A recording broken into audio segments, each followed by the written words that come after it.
Yeah. So somebody once told me that when you start in automotive, they replace your blood with gas, and that's what keeps you coming back. So you have gas in your veins.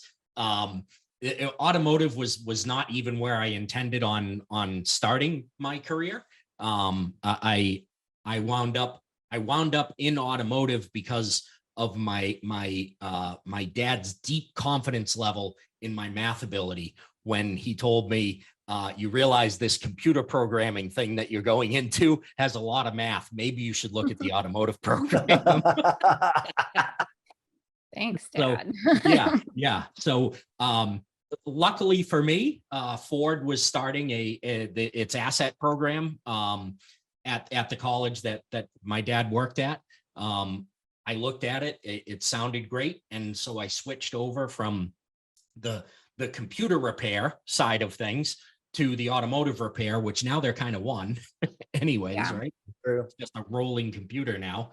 And that's how I started out in automotive. And as you alluded to, Charity, I've done a bunch of other things. My dad was a police officer before I was born. It was something that I always wanted to try. I gave it a go. In my town that I live in, they have part-time police officers, so I could do it without releasing the security of another job, if you will. I made bagels for my brother who owned a bagel breakfast and lunch kind of place.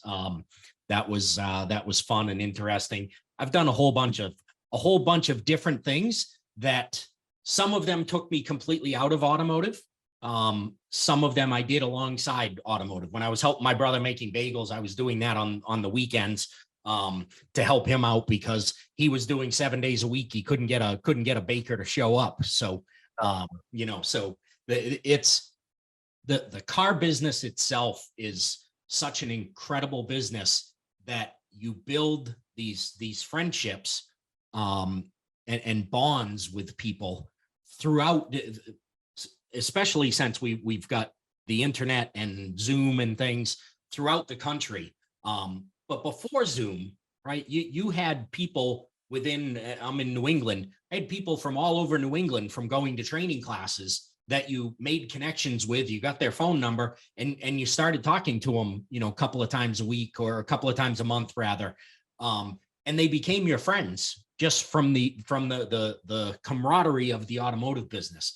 And that's what keeps drawing me back into automotive. It's the people.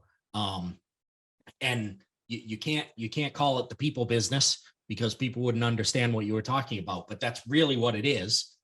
We're here for the people, both inside the companies and our customers, consumers, clients that are coming in. Doesn't really matter that they drive in with a car. They could bring a wheelbarrow, they could bring a rock, they could bring a turkey. It doesn't matter. They need our help, and that's what we're there for, is to help them. So we're there to take care of people.